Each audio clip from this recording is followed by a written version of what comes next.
कधी सगळा विकास केला म्हणून नाही केला. हं? नाही. काय विकास काय झाला इथं? पैसे खाणार तो माझा क्लासमेट होता. अब्दुल सत्तार तुमचे क्लासमेट होते? हा.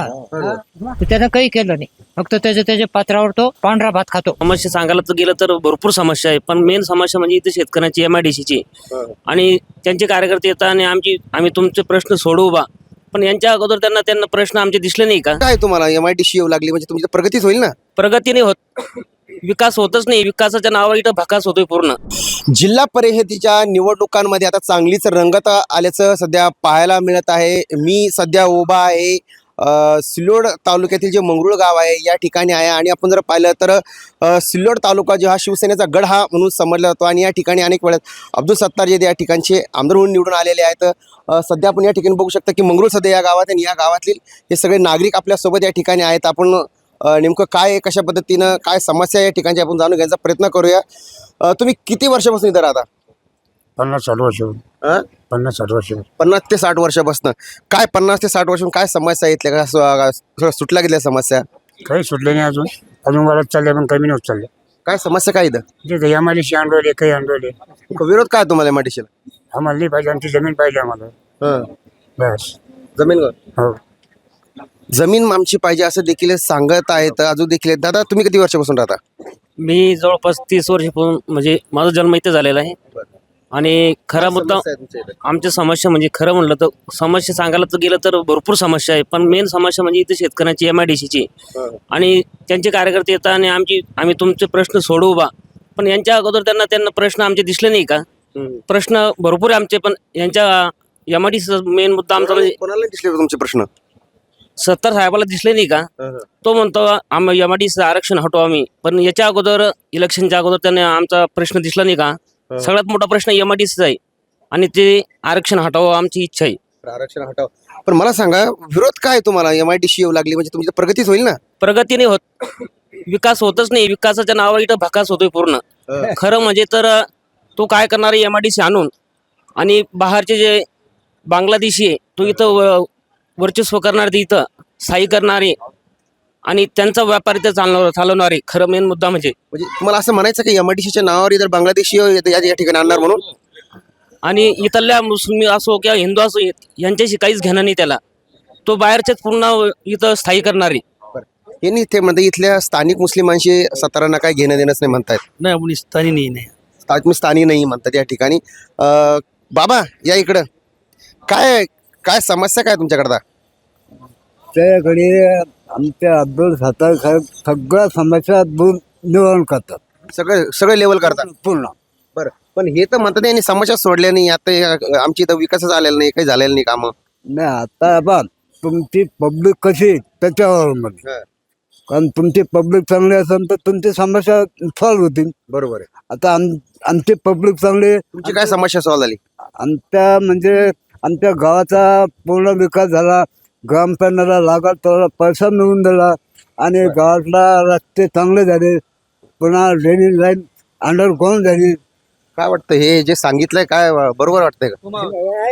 हे बघा आता यांना जे आहे ते आता यांनी सांगितलं का बा अब्दुल सत्तारनं या ठिकाणी जे तर फार विकास केला. आता मी स्वतः जे आहे तर या ठिकाणी मी मंगरुळमध्ये राहिलेलो आहे.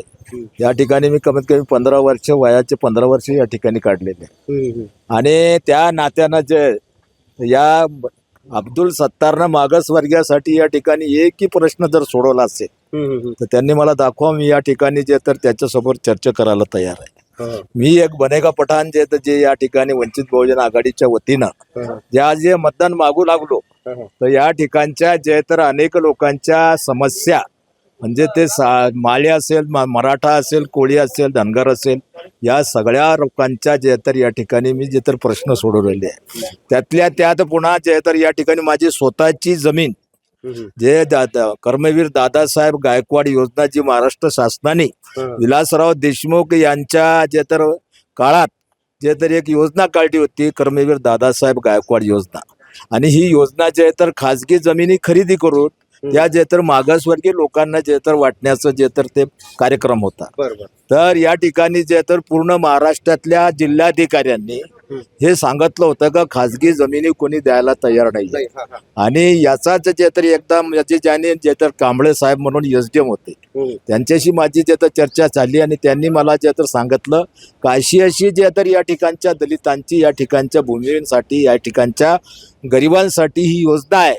जर जे तर 12 जे तर पुऱ्या महाराष्ट्रातल्या कलेक्टरने, जिल्हाधिकाऱ्याने लिहून दिलं का अशा पद्धतीच्या योजनेमध्ये कोणी जमीन द्यायला तयार नाहीये. जर एखादा प्रकरण यामध्ये झाला नाही तर ही योजना बंद पडेल. म्हणून मी स्वतः मोठं मन केलं आणि या मंगरुळमध्ये माझी 40 एकर जमीन होती, 42 एकर. सुरुवात मी जे तर मंगरुळमध्ये 42 एकर जमीन या योजनेमध्ये दिली आणि तेव्हापासून जे तर त्या योजना चालू झाली आणि माझ्यामुळे जे तर अख्ख्या महाराष्ट्रामध्ये जे तर हजारो एकर जमीन या ठिकाणच्या दलित लोकांना मिळाली. यांच्या नातेवाईकांना ती जमीन मिळाली तुम्हाला असं म्हणायचंय ना. पण मग आता मला तुमच्याकडे पुन्हा येतो मी. मला सांगा, आता हे बाबा सांगतात की गावाचा विकास झालाय, सगळं झालाय म्हणतात, सत्ता साहेब सगळा विकास केलाय म्हणतात. ते बरोबर बोलताय का? बरोबर बोलताय का ते सगळा विकास केलाय म्हणून? नाही केला. नाही. काय विकास काय झाला इथं? पैसे खाणार तो माझा क्लासमेट होता. अब्दुल सत्तार तुमचे क्लासमेट होते? हा. तर त्यानं काही केलं नाही. फक्त त्याच्या पात्रावर तो पांढरा भात खातो. मला एक सांगा बाबा, मग तुम्ही आता सगळं त्यांचं लहानपण पाहिलेलं आहे, सगळं पाहिलेलं आहे. काय होतं मी एक खेड्यातला माणूस असताना तो माझी टोपी असा फेकत होता मागून. तर आमचे मिरकर सर होते सिसरखेड्याचे. तर ते सरला मी सांगितलं, सरना परत मलाच मारलं. म्हणजे कहून की मी खेड्यातला माणूस होतो म्हणून. त्याची पहिल्यापासून दादागिरी चालूच आहे. सत्तार दादागिरी करतात? हा, भरपूर. कोणावर? पब्लिकवर, गरीब माणसं. तरी निवडून कसं काय येतात मग ते? आता ते डुप्लिकेट मतदान हो का काहीतरी काही करत असणार. तो मोठा अधिकारी आहे ना. आम्ही कसं काय सांगा. डुप्लिकेट मतदान करतात का? पुढे या, तुम्ही समोर या थोडं. काय वाटतं ते हे म्हणतात डुप्लिकेट मतदान करते म्हणून? नाही, डुप्लिकेट त्याचं त्याला मालूम आहे. समजा त्याचं त्याला मालूम आहे. बरोबर. पण आता तुमच्याकडे MIDC येणार आहे म्हणते इकडं. MIDC रद्द व्हायला पाहिजे. का बरं? म्हणजे गरीब लोक आहे ना, भूमिहीन होऊन चालले ते. बरं. पण ते काही जण असं म्हणणं की आम्हाला सांगितलं नाही, काही आमच्या म्हणजे अगोदर झालं म्हणजे. नाही, आम्हाला मालूमच नाही ना. माहितच नाही. नाही. गंभीर प्रश्न हाच आहे बाबा. तुम्ही इकडे या. काय म्हणते तुमची किती एकर जमीन आहे? माझी 9 एकर जमीन. पण MIDC नको वाटते तुम्हाला? नको. का बरं? आमचे हिरे घर राहायचे कुठे जा, पहिली ही सोय करा, मग घ्या. कंपनी आहे, 3 रोजगार मिळेल. कंपनी कुठे आम्हाला बांधायला खेटूनच आहे ना. हो का? त्या टाक्या बिक्या के सर्वे करणं. गावाचा विकास झाला का? गावात एकाच तोंड पाहून कोणाचं झालं की त्याच्या खिशात पैसे टाकले की तो झोपून जातो. बरोबर. तो काम करत नाही. बरोबर. तुम्ही राहिले, तुम्ही पैसे पाहून कोण काय वाटतं, कोण आता निवडणूक जिल्हा परिषदेच्या आहे, सगळे तुमच्याकडे येतील मतदान मागायला. कोण वाटतं कोण विकास करला? आता मतदान याचं समजा ते झालं, आता ते करायचं भटकीला जास्त तेज आहे. काय असतं? भटकीला तेज, बेश्रमाला तेज, काँग्रेसला तेज. मग तेच त्याच्या मागे पळता लोक. विकास कोण करतं नेमकं मग यांच्यामध्ये? विकास म्हणजे हेच याच्या जोरावर मला द्यायला एक मी गुपचित तुम्हाला दुसऱ्याला पटवतो. मुळात हाच विकास आहे. अशी पैसे चालतोय. युवा आहे आपल्यासोबत. काय जातो? काय नाव तुझं? संदीप, मला सांग, काय वाटतं ह्या गावाचे काय प्रश्न सुटले का? प्रश्न तर अर्धे काही सुटले, काही सुटायचे बाकी आहे. भरपूर लोक म्हणतात MIDC नको म्हणतात आम्हाला. नको ना, त्यांची जमीन आहे ना. अखरीला जमीन असल्यामुळे कोणाचं असू द्या, कोणाच घ्यायला नाही पाहिजे ना. बरं, पण तुम्हाला विचारून घेतली असेल ना? नाही, ते काही ठाऊक नाही बरं, कारण मी या तालुक्यातला नाही. या तालुक्यातले नाहीये. पण विकास झाला असं वाटतं इथं? हा, थोडाफार झालाय असं थेट सांगताय. पुन्हा अजून एक जण तुम्ही समोर आहे इकडे. काय वाटतं तुमच्याकडं 1000 एकरची जमीन जी आहे तर MIDC या ठिकाणी राहणार आहे? ते भूमीहून होऊ लागलो.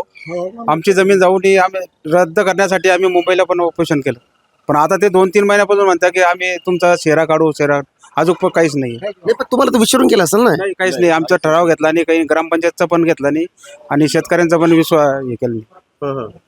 ठराव डायरेक्ट घेऊन टाकला असं? डायरेक्ट सातबारावर शेरा आला आमचा MIDC. काय बघा औद्योगिक वसाहत.